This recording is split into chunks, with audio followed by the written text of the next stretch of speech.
जय श्री कृष्ण। नमस्कार। श्रीमद् भगवद गीता के अध्ययन की श्रृंखला में छठे अध्याय ध्यान योग में सभी साध्यायियों का स्वागत एवं अभिवादन। ओमकार के नाद के साथ प्रार्थना करेंगे।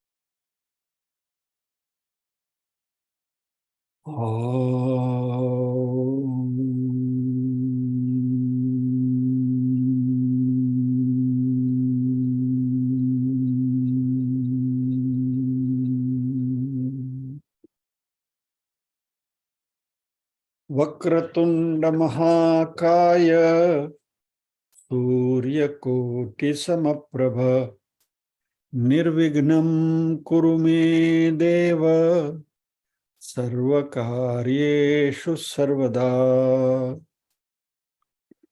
या कुन्देन्दु तुषारहारधवला या शुभ्रवस्त्रावृता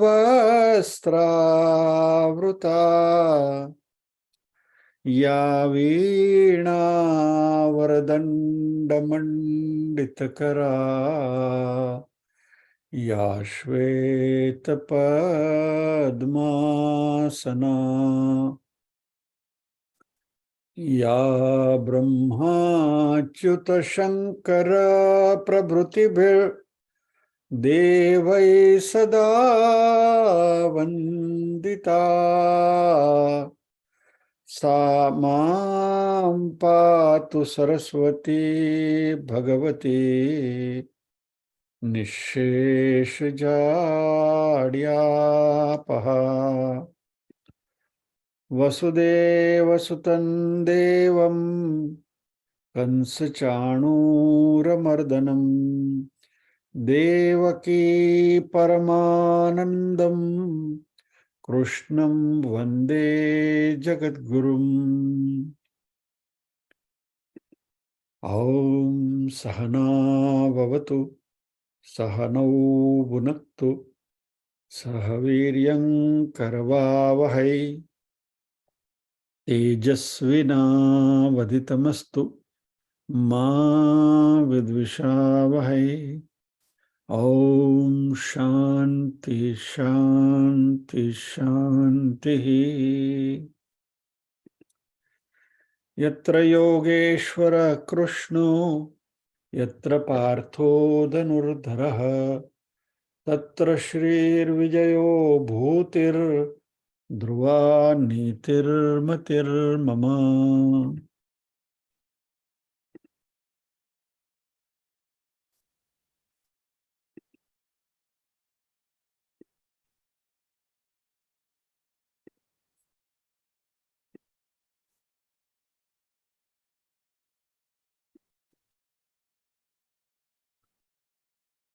छठे अध्याय का की पूर्व भूमि का हमने विस्तृत तरीके से देख ली। अभी अध्याय में प्रवेश करेंगे। प्रथम श्लोक आज चालू थयो।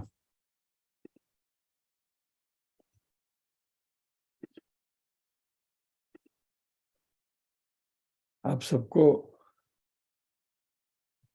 ध्यान करने की इतनी जल्दी है कि ऐसा लग रहा है कि कभी छठा अध्याय पूरा हो जाए और कब हम सब एकदम ध्यानस्थ हो जाए।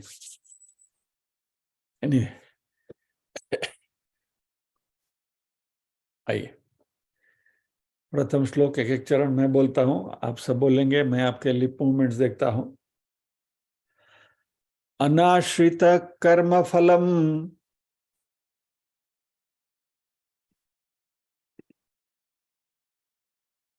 अनाश्रित कर्मफलम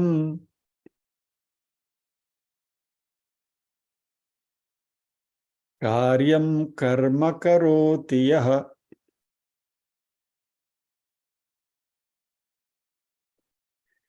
कार्यं कर्म करोति यः स सन्न्यासी च योगी च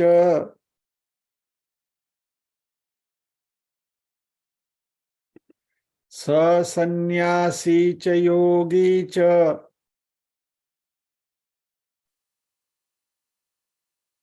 न निरग्निर्न चाक्रियः न निरग्निर्न चाक्रियः।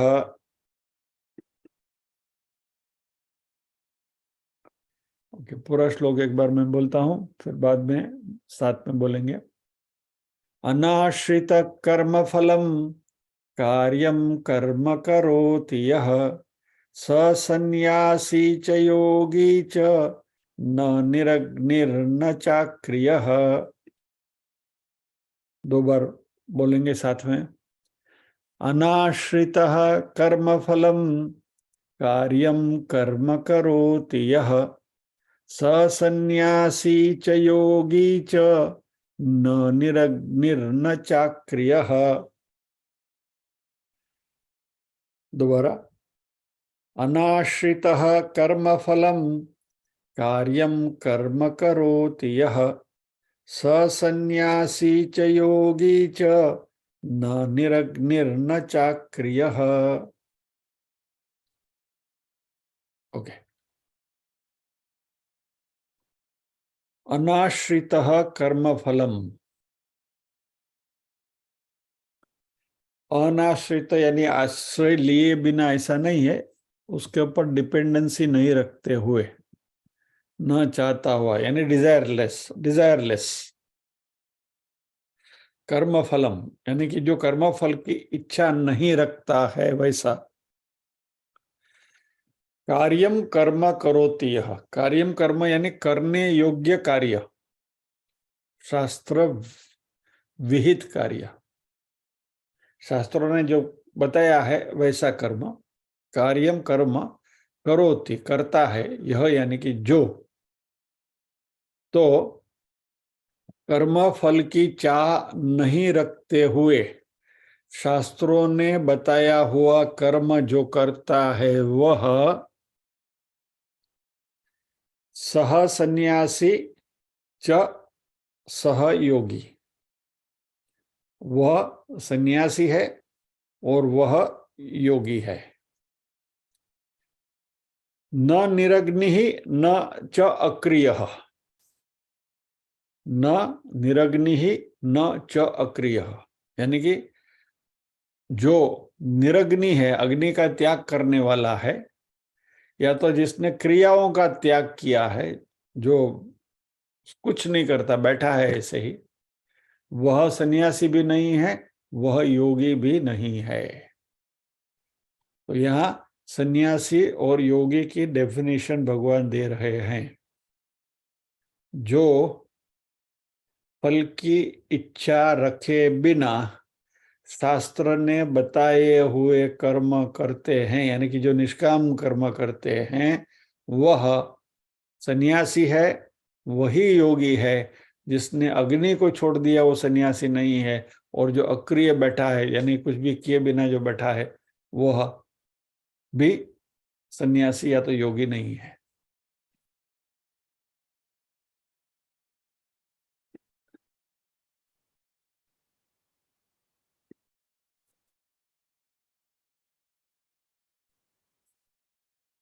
भगवत गीता में आप देखेंगे ना, तो जो अहम बात बार बार आती है वो है निष्काम कर्म योग की। फल की इच्छा रखे बिना कर्म करना, उसकी टेक्निक ही हमको सीखनी है। Whatever you do without desire, यद्यत् कर्म करोमि तदखिलम शंभो तवाराधनम। या तो कायेन वाचा मनसेन्द्रियैर्वा बुद्ध्यात्मना वा प्रकृति स्वभावात् करोमि यद्यत् सकलं परस्मै नारायणायति समर्पयामि। ये हम जितनी आसानी से बोल लेते हैं उतनी आसानी से कर नहीं पाते हैं, और यही हमें आत्मसात करना है। इसलिए जहां भी देखो भगवद गीता में बार बार ये आएगी, अनाश्रितः कर्मफलम। अनाश्रित यानी क्या? अनाश्रित, जिसने आश्रय नहीं लिया है, यानी कि जो डिपेंडेंट नहीं है। आश्रय लेना है नहीं, टू बी डिपेंडेंट। जिसने आश्रय नहीं लिया है वैसा। तो तीन चीजें अगेन बार बार हमारे डिस्कशन में आमने सामने आया करती है, वस्तु, व्यक्ति, परिस्थिति। बराबर। बेसिकली ये पूरे संसार के आप एनालिसिस करोगे, and if you want to condense it into some 3 things, तो फाइनली ये 3 में कंडेंस हो जाएगा, वस्तु, व्यक्ति, परिस्थिति। या तो हम वस्तु के ऊपर निर्भर हैं, या तो किसी व्यक्ति के ऊपर निर्भर हैं, या तो किसी परिस्थिति के ऊपर निर्भर है। ये 3 चीज के ऊपर ही हमारी डिपेंडेंसी होती है, और ये तीनों चीजों की डिपेंडेंसी से हमें मुक्त होना है, क्योंकि ये तीनों अनित्य हैं। These are temporary. वस्तु परमानेंट नहीं है, व्यक्ति परमानेंट नहीं है, परिस्थिति परमानेंट नहीं है। लेकिन हम जो परमात्मा के अंश हैं वह परमानेंट है। यानी कि आत्मा जो है वह नित्य है, परमानेंट है, निरंतर है। और जिसका हम आश्रय लेते हैं, ये वस्तु, व्यक्ति, परिस्थिति, वह बदलते रहते हैं और वो परमानेंट नहीं है। तो ये एग्जाम्पल भी हमने बार बार डिस्कस किया है, दोबारा यहां डिस्कस करते हैं। चर्चगेट स्टेशन पर आपको बोरीवली की या तो विरार की फास्ट ट्रेन पकड़नी है, 3 नंबर पर प्लेटफॉर्म पर आप खड़े हैं, और खुद की मार के गाड़ी में विंडो सीट पकड़ने के लिए कुंडी लगानी है, तो आप क्या करेंगे? प्लेटफॉर्म के ऊपर खड़े रहेंगे तो ये बात नहीं बनेगी। आपको गाड़ी के साथ दौड़ना पड़ेगा, यानी कि गाड़ी की जो गति है वो गति आप लेंगे और फिर बाद में you will jump into it. बराबर है। यानी जो बम्बई आप हैं उनके लिए एग्जाम्पल ज्यादा उपयुक्त है। All of us have gone through this process someday और द अदर। तो अब ये जीवात्मा हम हैं, और गाड़ी जो है वस्तु, व्यक्ति, परिस्थिति है, वो स्थिर नहीं है, स्टडी नहीं है। तो यदि उसको आप पकड़ने जाओगे तो आपको उसके साथ गति करनी पड़ेगी, तो फिर आप स्थिर नहीं रह पाओगे। और स्थिर रहना है तो उसको छोड़ना पड़ेगा, यानी वो गाड़ी छोड़नी पड़ेगी। तो ये सारे जो है परिवर्तनशील हैं, इसलिए हम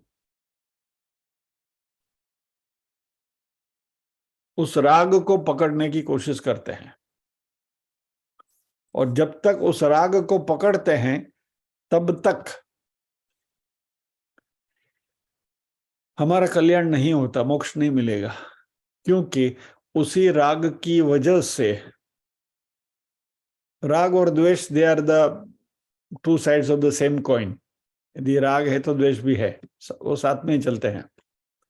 तो ये राग और द्वेष जो है वह हमें बांधते हैं, और इसकी वजह से हमें निष्काम कर्म नहीं करने देते, और हमारे जो सारे कर्म है सकाम कर्म हो जाते हैं, जिसकी वजह से कर्म का फल मिलता है, और वो कर्म का फल भुगतने के लिए हमें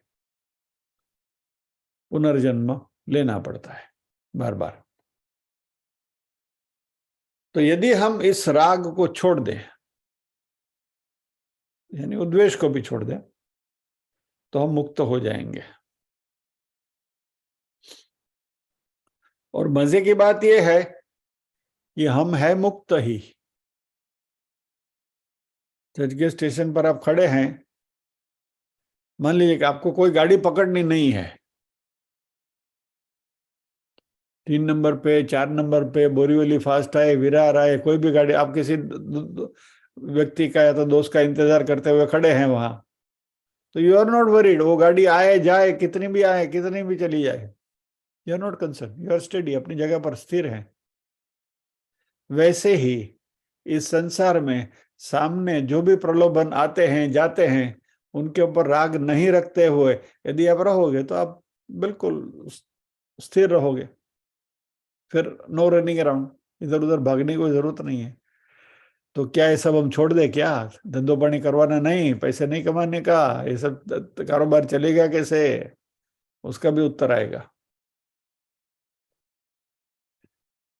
लेकिन क्योंकि हमें वो राग है, इसकी वजह से मुक्ति का अनुभव नहीं होता। हम स्वयं मुक्त हैं, हम तो खड़े ही हैं प्लेटफॉर्म के ऊपर, लेकिन वो ट्रेन पकड़ने की जो इंतजारी है, तालावेली है, जो धड़पड़ है, उसकी वजह से वो मुक्ति का हम अनुभव नहीं कर पाते हैं। तो इस श्लोक में भगवान कहते हैं कि यदि कर्म फल का आश्रय छोड़ दें और जो भी कर्म करना है हम करते रहें, तो हमें शांति मिलेगी। यही बात अगले अध्याय में भी हम सीख कर आए हैं, 5वें अध्याय का 12वां श्लोक। युक्त कर्म फलम त्यक्त्वा शांतिमाप्नोति नैष्ठिकीम अयुक्त कामकारेण फले सक्तो निबध्यते। युक्त कर्म फलम त्यक्त्वा, कर्म का फल छोड़कर, जो बंधा हुआ है वो कर्म के फल को छोड़ के शांतिम आपनोति नैष्ठिकीम, उसको शांति मिलती है परमानेंट। अयुक्त काम कारेण फले सक्तो निबद्धते, और जो फल में आसक्ति रखता है कामनाओं के कारण, वह बंधन में आता है। यह बात भगवान 5वें अध्याय में ही कर चुके हैं, और फिर यहाँ वही बात शुरू की भगवान ने। यहाँ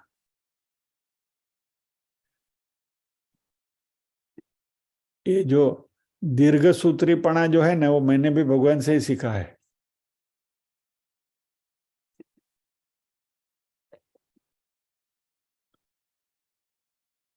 हमारे 3 शरीर, स्थूल, सूक्ष्म और कारण, ये तीनों शरीर जो हमारे हैं, वह हमारे कर्मों के फल रूपी हमें मिले हैं। समझिए इस बात को। स्थूल शरीर जो दिख रहा है, सूक्ष्म शरीर जो अंदर है, यानी अंतःकरण, मन, बुद्धि, चित्त, और कारण शरीर अहंकार, बराबर। ये तीनों शरीर हमारे जो हैं, वह हमें हमारे कर्म के फल के परिपाक रूप मिलते हैं।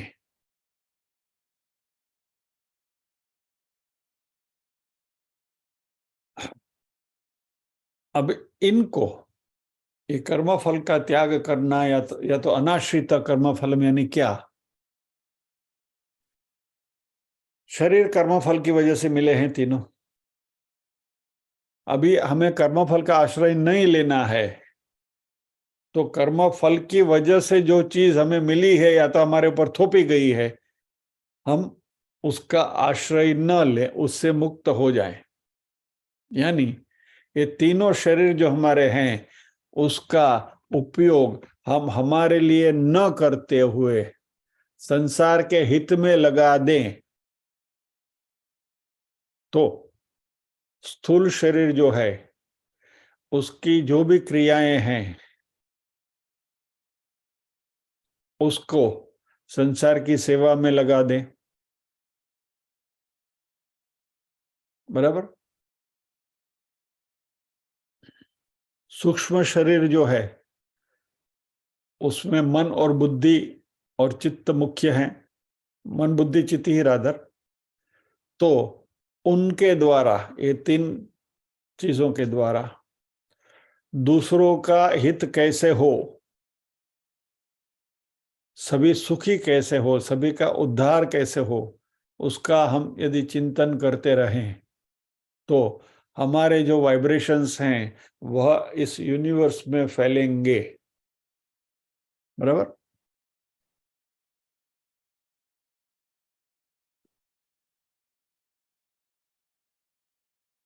सर्वत्र सुखिनो सन्तु सर्वे सन्तु निरामयाः सर्वे भद्राणि पश्यन्तु मा कश्चित् दुःख भाग् भवेत्। तो ये क्या हुआ, मन से, बुद्धि से, चित्त से हमने लोगों के कल्याण की कामना करी, और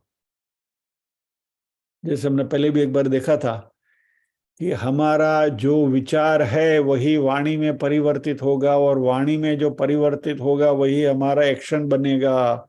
यानी thought becomes word, word becomes action. बराबर। और फिर action becomes habit and habit becomes संस्कार। ये 5 स्टेप बराबर याद रखिए। विचार, वाणी, क्रिया, आदत और संस्कार। थॉट, वर्ड्स, एक्शन, हैबिट, संस्कार।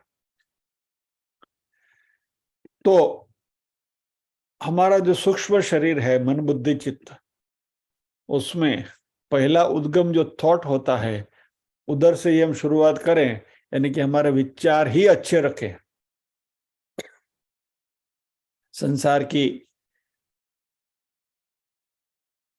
सुखाकारी की भावना से। हमारे ऋषियों ने सब हमें क्यों दिया है? It is with this intention कि भाई, और सभी इस तरीके से सोचने लगे तो हमारी सोच अपने आप एक्शन में परिणमित हो जाएगी, और फिर ये हमारी आदत बन जाएगी, हम सबका अच्छा ही करेंगे। फिर मन में कोई बुरा विचार आएगा ही नहीं, नहीं आएगा तो सारी दुनिया सुधर जाएगी, फिर विलन कोई रहेगा ही नहीं, तो मजा भी नहीं आएगा जीने का। अभी उसका प्रबंध परमात्मा कर लेंगे, वो काम हमारा नहीं है। Let us leave it to him. वो कंस रावण को लेकर आएंगे, उसकी फिक्र हमें नहीं करनी है। हम हमारा विचार, वाणी, वर्तन को हम शुद्ध रखें, लोगों के कल्याण की भावना करें, यानी कि ये सूक्ष्म शरीर। और कारण शरीर से जब ये सब स्थूल शरीर, सूक्ष्म शरीर, यह कर्मफल के बाहर निकल जाए, वो विचार के बाहर निकल जाए, तो कारण शरीर से फिर हमें विचारों की स्थिरता मिलेगी, और वही जो है वह समाधि की अवस्था है। और उस समाधिस्थ अवस्था में हमारे जो विचार हैं वो अनेक गुना पावरफुल हो जाते हैं। They become much more powerful, more intense. और हमारे जो वाइब्स है संसार में, वो और ज्यादा इंटेंसिटी से, तेजी से फैलेंगे। तो हमारे तीनों शरीर जो है उनको हम अपना न मानते हुए संसार के लिए उनका यदि हम उपयोग करें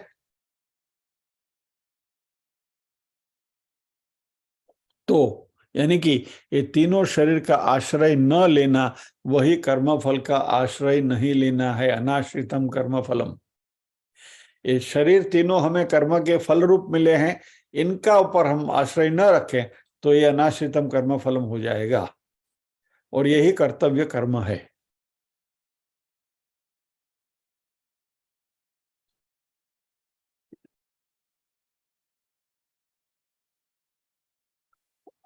चलिए इसको थोड़ा और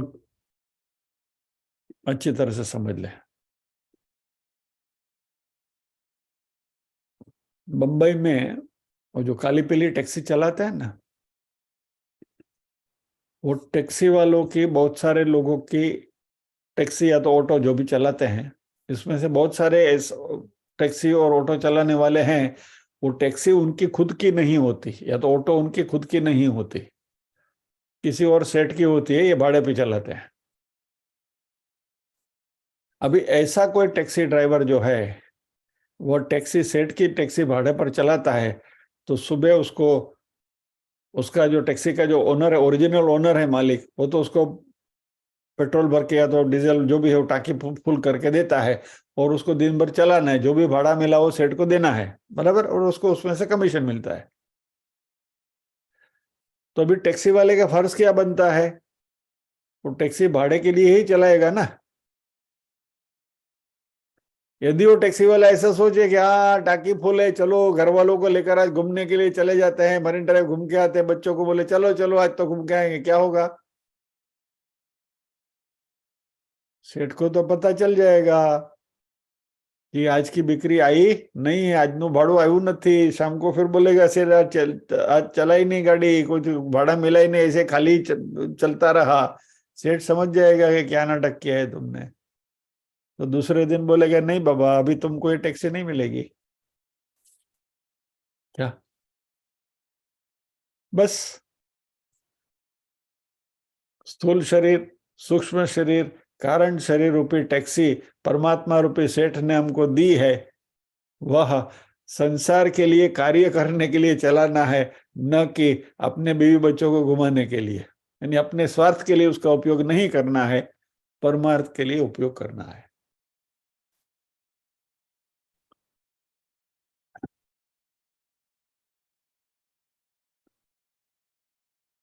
क्योंकि खास करके मनुष्य जन्म में, बाकी की योनियां है वो तो कर्म खपाने के लिए है, संचित कर्म जो है वो भुगतने के लिए है।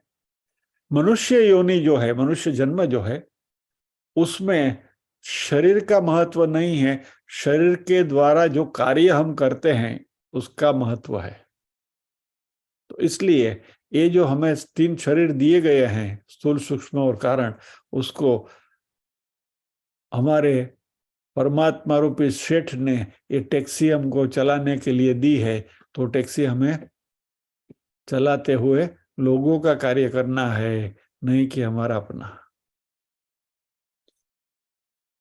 तो सारी चीजों को हम संसार की सेवा में लगा दें तो हम सन्यासी और त्यागी हो जाएंगे। 2 चीजें जो हैं वो हमारे लिए, we have to be careful. यदि आप अहंकार को छोड़ो तो सन्यासी हो जाओगे, और ममकार को छोड़ो तो त्यागी हो जाओगे। समझिए इस बात को। अहंकार को छोड़ो तो सन्यासी हो जाओगे, बराबर, तो फिर मेरा कुछ है ही नहीं, यानी मैं नहीं हूं, ये शरीर मैं नहीं हूं, ये अहंकार छूट गया। तो फिर सन्यासी तो चलता भला, साधु तो चलता भला, फिर उसका कोई ठिकाना ही नहीं है। यानी कि पूरा अपना जो ये व्हीकल है वो लगा दिया संसार की सेवा में, सन्यासी हो गए। और ममकार छोड़ो तो त्यागी हो जाओगे, मेरा कुछ नहीं है। घर में रहते हुए भी यदि आप ऐसा सोचो कि घर मेरा नहीं है, तो त्यागी हो गए।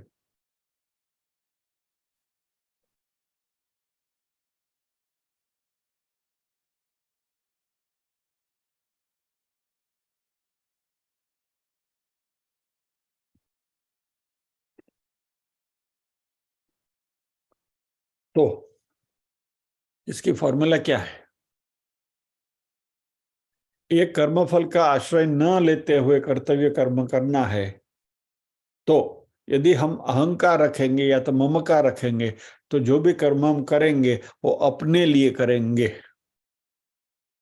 लेकिन अहंकार और ममकार दोनों छूट जाएगा तो जो भी हम करेंगे वो अपने लिए कुछ नहीं करेंगे। यानी कि संसार में हमारी जो आसक्ति है वो आसक्ति मिट जाएगी, और धीरे धीरे धीरे धीरे ये आसक्ति मिट जाएगी तो चर्चगेट स्टेशन पे खड़े खड़े गाड़ी पकड़ने की इच्छा ही चली जाएगी, फिर कितनी भी गाड़ी आए और जाए, यू आर नॉट कंसर्न। यानी आसक्ति छूट जाएगी। तो ये जो टेम्पररी उत्पत्ति विनाशशील वस्तुएं हैं उनको पकड़ना, वस्तु व्यक्ति परिस्थिति को, वही बंधन है। और उनसे छूट जाना वही मुक्ति है। अब ये करें कैसे, बोलो? एक एग्जाम्पल आपको बताता हूं।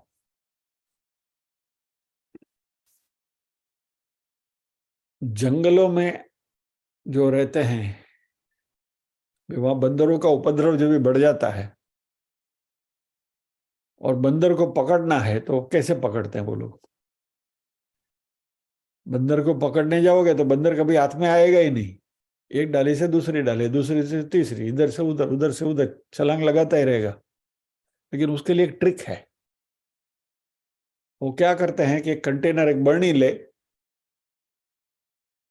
उसका मुंह छोटा है और उसके अंदर वो नट्स डालेंगे, बराबर, और रखेंगे कहीं।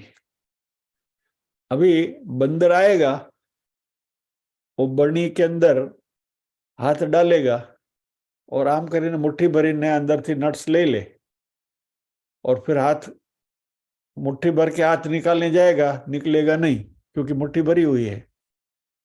वो जो बर्नी है उसका मुख इतना है कि वो हाथ डाल सकता है, लेकिन जैसे मुट्ठी कर ऐसे करे तो बाहर नहीं निकलेगा, और वो बंदर वहां फंस जाता है और फिर वो पकड़ा जाता है।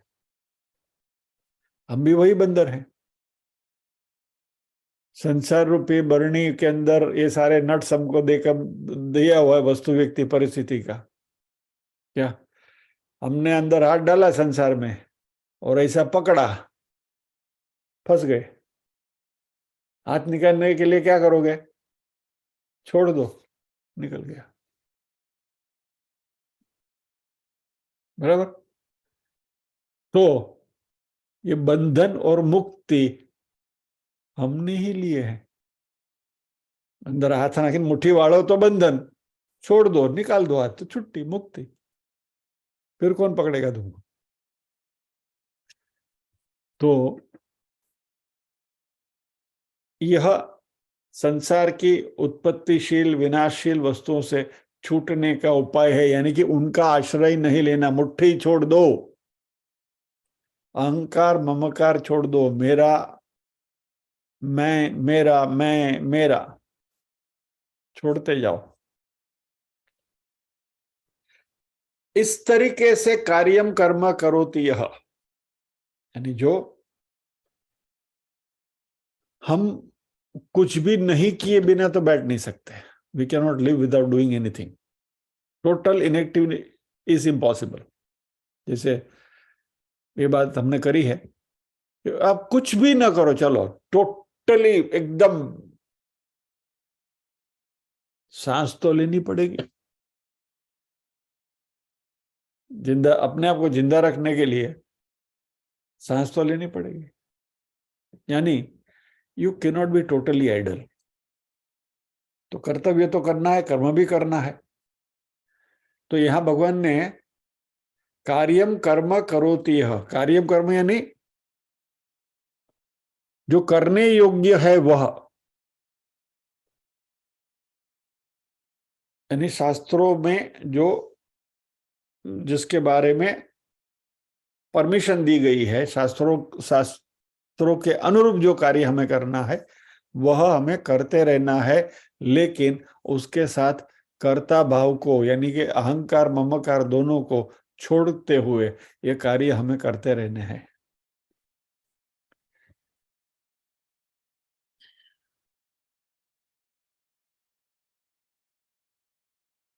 तो ऐसे जो कर्तव्य कर्म हैं वह यदि इस भाव से यदि हम करते रहें तो उसमें कोई दिक्कत भी नहीं है। क्या?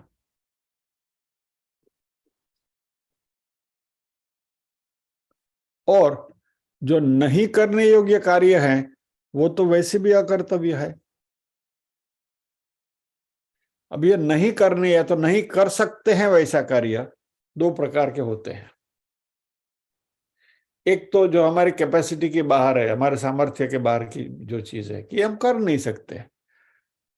अभी यहाँ बैठे बैठे मैं सोचूं कि मैं 50 किलो की बोरी उठा लूं, नहीं कर पाऊंगा। My physique, my body does not permit me. या तो ऐसा सोचूं कि भाई बस एक हफ्ते की छुट्टी लेके चारों के चारों वेदों का अध्ययन कर लेना है, नहीं कर पाऊंगा, इतनी क्षमता बुद्धि में नहीं है। यानी देर आर सर्टन टास्क, कुछ चीजें ऐसी हैं जिसको हम चाहते हुए भी नहीं कर पाते क्योंकि हमारी शक्ति से, सामर्थ्य से बाहर है। It is not within our, छोड़ दो। और શાસ્ત્ર और लोक मर्यादा से विरुद्ध जो कर्म है वो तो हमको करना भी नहीं है। हम तो આપણે બધા બોર્ડ આયા એટલે આવું તો આપણે કરીએ જ નહીં, कभी भी नहीं करेंगे। क्या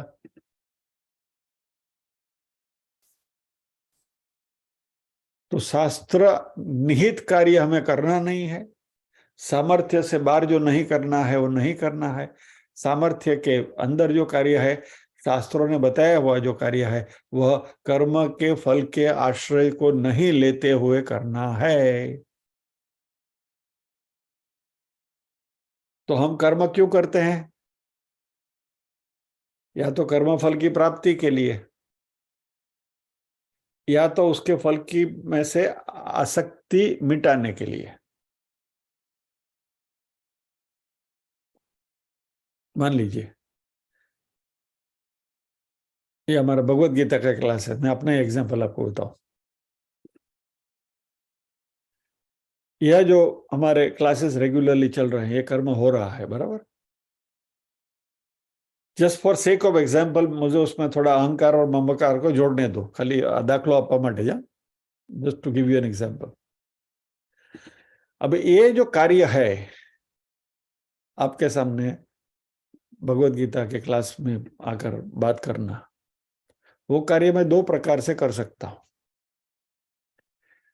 एक तो अहंकार ममकार साथ में लिए हुए, और या तो अहंकार ममकार छोड़ते हुए।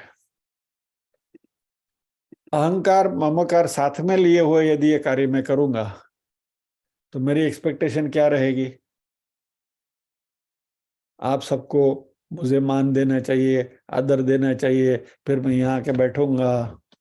मान लीजिए कि फिजिकल क्लास हमारा चल रहा है तो વ્યાસપીઠ ઉપર આવીને બેસી ગયા એટલે કોઈક આવીને માળા પહેરાવી જાય, બે જણા હાથ જોડી જાય, कोई पैर छूके जावे। अहंकार और ममकार रहेगा तो ये सब एक्सपेक्टेशन रहेगी ना, राइट?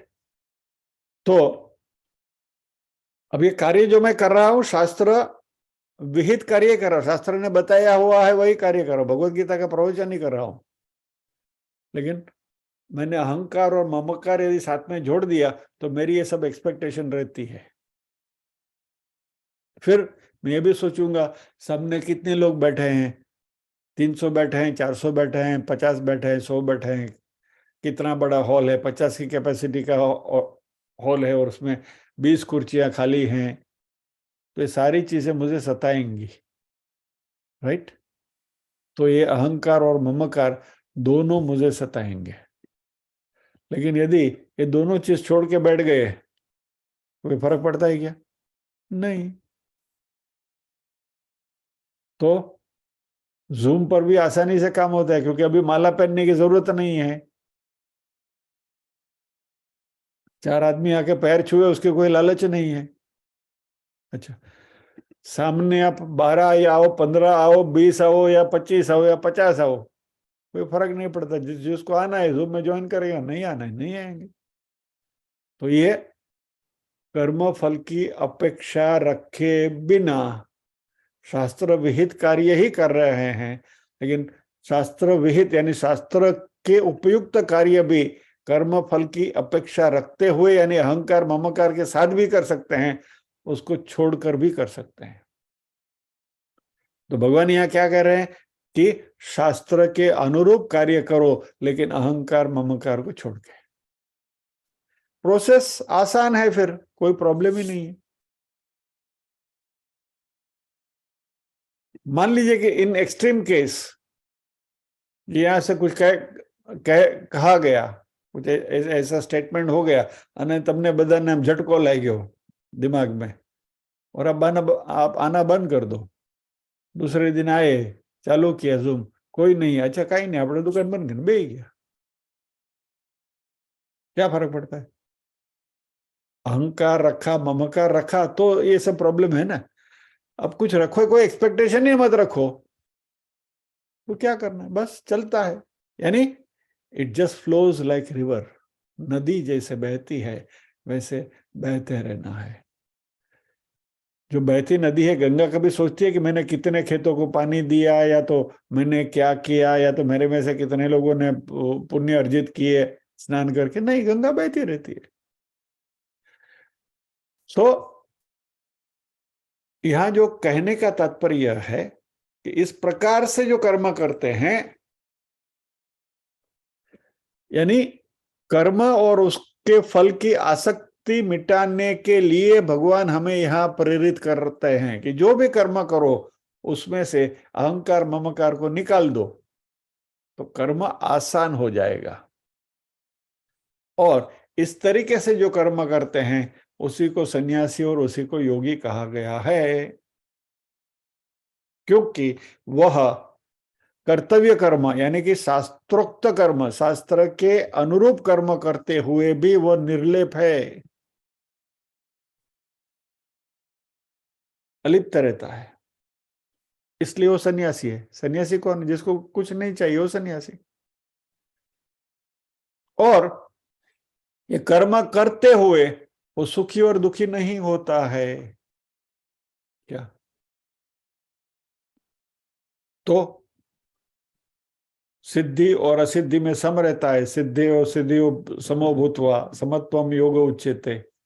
और यही समत्व को ही योग कहा गया है। और यह समत्व जिसने धारण किया है वही योगी है। तो वही सन्यासी है, वही योगी है। यानी कर्म फल की अपेक्षा नहीं रखते हुए कार्य करेंगे तो कर्तृत्व और भोक्तृत्व दोनों का नाश हो जाएगा।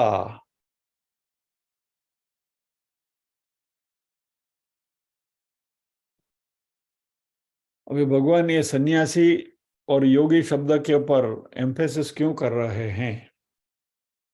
क्योंकि अर्जुन को सन्यासी बनना था।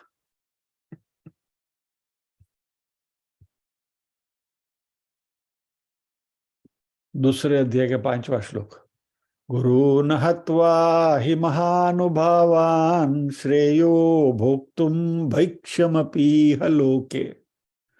इन सबको मार के तो मेरा तो इसमें कल्याण होगा कि मैं भिक्षा मांग कर अपना जीवन निर्वाह चलाऊं। क्या?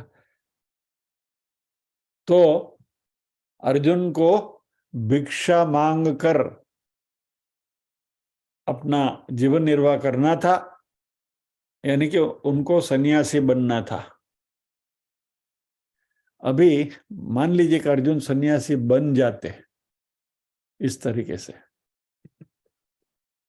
तो अल्टीमेटली वो तो है तो क्षत्रिय, गरम खोलता खून है। और क्षत्रिय है तो कहीं भी इनजस्टिस या तो कुछ भी ऐसा गड़बड़ दिखेगा वो वापस अपनी असलियत पे आ जाएंगे। वो हिमालय में भी भिक्षा मांग कर बैठेंगे तो वहां भी कोई सन्यासियों का यूनियन बना के बैठेगा। वो फाइट फॉर राइट। क्या?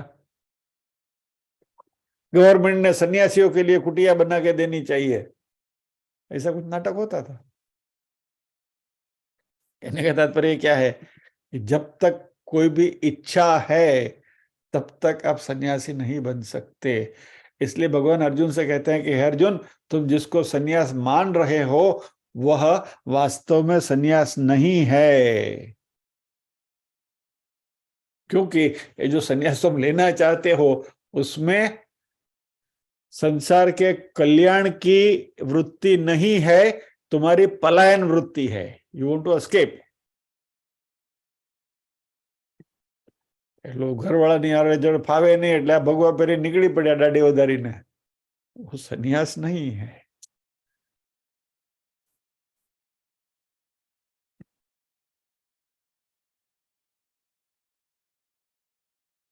न निरग्नि ही न चा आक्रिय।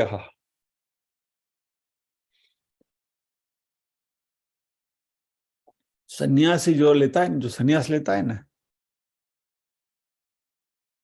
उनके लिए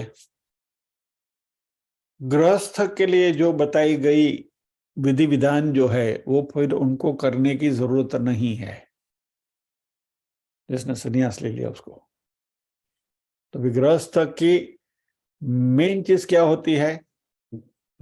उसका अग्नि के साथ का व्यवहार। घर में खाना पकाने के लिए अग्नि चाहिए, फिर सूर्योदय सूर्यास्त के समय पर अग्निहोत्र करना चाहिए तो उसमें अग्नि चाहिए, बराबर। कोई भी आहुति देने के लिए अग्नि चाहिए। यानी कि यदि आपको गृहस्थी में रहना है तो कहीं ना कहीं अग्नि से व्यवहार मुक्त, आप अग्नि से मुक्त नहीं हो सकते व्यवहार से। अरे कम से कम दिया जलाने के लिए भी अग्नि तो चाहिए। जो प्रगटावा માટે अग्नि जो सवार सांझ। घर में लाइट चाहिए तो उसके लिए भी अग्नि चाहिए। सन्यासी तो पड़ा है ना, कहीं भी हिमालय में जाके सो रहा है, इट डजंट नीड अग्नि। लेकिन ऐसा निरग्नि हो गया, मान लीजिए ऐसा सन्यास ले लिया मैंने, भगवा पहनकर चला गया हिमालय में, फिर भी यदि मेरे मन में से ये सब नहीं जाता है, ये सारी इच्छाएं, तब तक ये सन्यास लेके आने की निरग्नि होकर कोई फायदा नहीं है।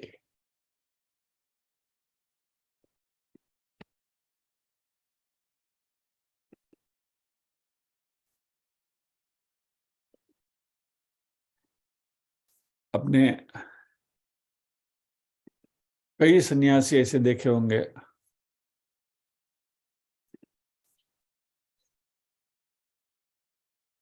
सन्यासी जो भगवा पहने हुए, नॉट द रियल सन्यासी, लेकिन द तथाकथित सन्यासी जो है, उनमें से सच्चा सन्यास किसने लिया है और किसने नहीं लिया है उसकी खातिरी करनी तो कभी एक बार भंडारा करके देखो।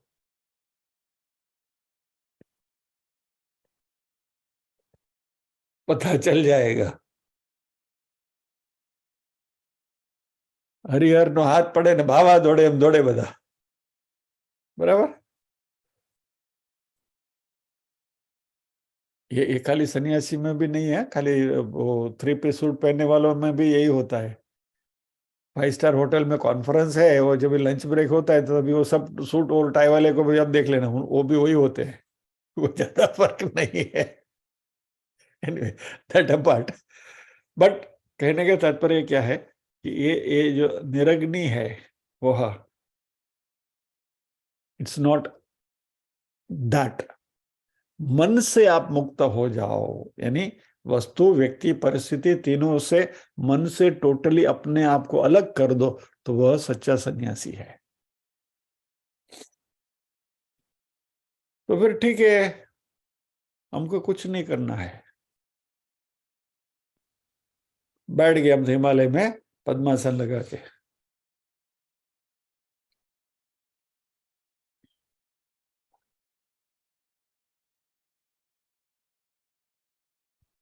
आप कितने भी अक्रिय हो जाए, even if you decide to sit idle, एक काम करना, ओनली 5 मिनट्स।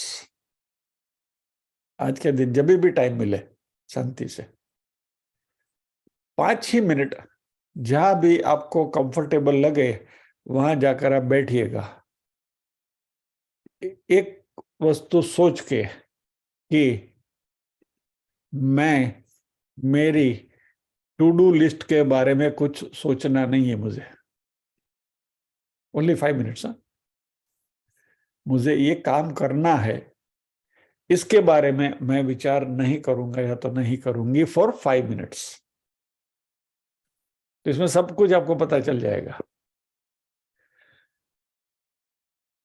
5 मिनट भी आप अक्रिय नहीं बैठ सकते, बराबर। क्योंकि संसार को हमने इतनी जबरदस्ती से ओढ़ के रखा है।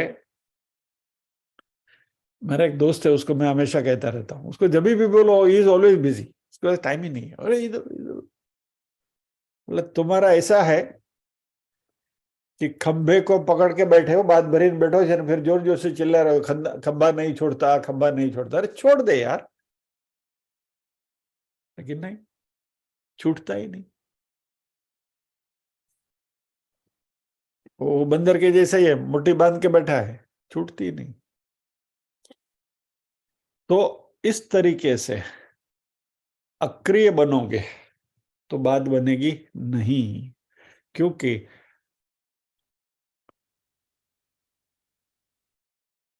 चित्तवृत्तियों का निरोध, यानी चित्तवृत्ति, चित्त में जो उठने वाली जो इच्छाएं हैं, उन इच्छाओं के ऊपर पहले तो कंट्रोल करना पड़ेगा। और फिर मान लीजिए कि इसमें हम सक्सेसफुल हो भी गए, क्योंकि अभी हम ध्यान योग में प्रवेश कर रहे हैं, इसलिए इस बात का खास जिक्र करना जरूरी है कि मान लीजिए कि इस प्रोसेस में आप सक्सेसफुल हो गए, कि आप अपनी चित्तवृत्ति के ऊपर निरोध करके, यानी कि अपने विचारों को बिल्कुल बाजू में रखते हुए शांति से स्थिर बैठ सकते हैं,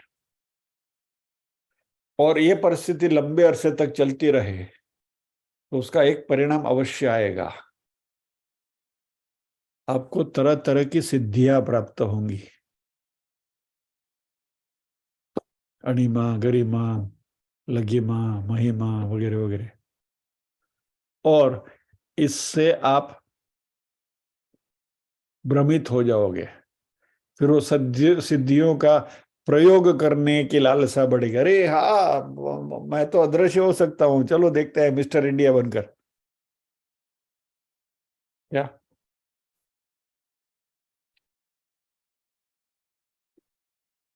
ये विचार मेरे मन में कभी कभी आता है कि कभी कभी मिस्टर इंडिया बन जाना चाहिए, ऐसी कोई सिद्धि मिल जाए तो कल्याण करी ना किया पड़े हम।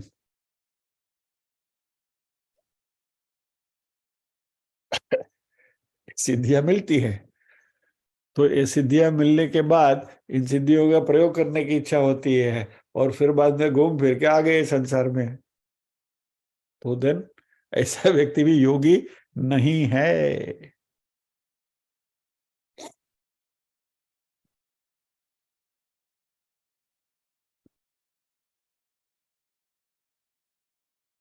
यहां एक बात होती है, निष्काम कर्म करने की आपकी वृत्ति है, और खास करके मनुष्य योनि ऐसी है कि जिसमें कर्म करने की इच्छा रहती ही है, लालयता रहती है। अब बिना कुछ किए बैठ ही नहीं सकते। तीसरे अध्याय में भगवान ने बताया था, you can not sit without doing any कर्म। तो एक अंदर से वो उसका एक मोमेंटम रहता है, उसका एक वेग रहता है, और उसको, वो मोमेंटम को आपको खपाना ही पड़ेगा, कर्म करके ही उसको स्लो डाउन करना पड़ेगा, नहीं तो शांत नहीं होता। गाड़ी आप 100 किलोमीटर की स्पीड से चला रहे हो और सडनली आप उसको न्यूट्रल में डाल दो, तो गाड़ी खड़ी नहीं हो जाएगी। और धीरे धीरे धीरे धीरे आपको उसकी स्पीड को कम होने देना पड़ेगा, then only it will come to a halt. I mean, अब ब्रेक नहीं लगा रहे हैं ये सोचते हुए, but you to give some time for it to, उसका जो मोमेंटम है वो मोमेंटम खर्च होना चाहिए, व्यय होना चाहिए, तो ही वो स्थिर होगी। ऐसे ही मनुष्य भी इस तरीके से कर्म करने को आदी है, और इसलिए कर्म करने का हमारे में भी मोमेंटम है। ऐसा व्यक्ति भी कभी कभी सब छोड़कर एकांत में चला जाए, तो ऐसे एकांत प्रिय अच्छे अच्छे साधकों में भी लोक कल्याण की भावना उदित होती है, उदय होती है। और वो जो मोमेंटम जो है, वो अपने लिए, स्वार्थ के लिए जो कार्य करने का जो मोमेंटम था, वो मोमेंटम परमार्थ के लिए उनमें आ जाता है, और वह अपनी साधना छोड़कर लोगों के उद्धार के लिए क्रिया करने में लग जाते हैं। उसका एक एग्जाम्पल यदि आज देना है तो मैं दूंगा, हमारे प्रधानमंत्री नरेंद्र मोदी जी का। जिन्होंने लिटरली संन्यास लिया था, हिमालय में ही थे, बराबर, और फिर उनको कहीं से प्रेरणा मिली कि लोक कल्याण के लिए उनको कार्य करना है, तो वही जो मोमेंटम था, वो मोमेंटम ने उन्होंने देश के उद्धार के लिए कन्वर्ट किया, और अभी आप देखते हैं कि कितनी शिद्दत से वो अपना कार्य कर रहे हैं, बराबर। सो ये converting the momentum for the benefit of society. और ऐसा व्यक्ति भले ही दौड़ता रहता हो, थ्री पीस सूट पहनता हो, दुनिया भर में घूमता रहता है, लेकिन वो योगी है, क्योंकि अपने लिए उसको कुछ नहीं चाहिए।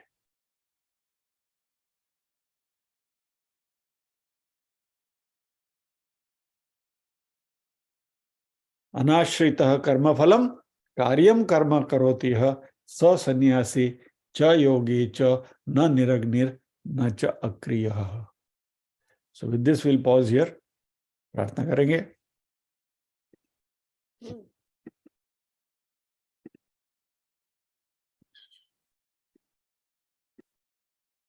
ओम असतो मा सद्गमय तमसो मा ज्योतिर्गमय मृत्योर्मा अमृतंगमय।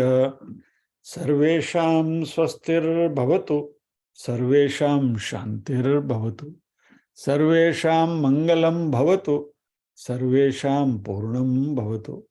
लोका समस्ताः सुखिनो भवन्तु, लोका समस्ताः सुखिनो भवन्तु। नाहं कर्ता हरिः कर्ता, हरिः कर्ता हि केवलम्। ओम शांति शांति शांति।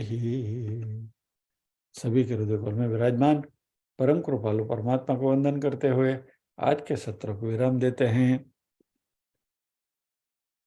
अगले शुक्रवार फिर मिलेंगे इसी श्लोक के साथ। जय श्री कृष्ण।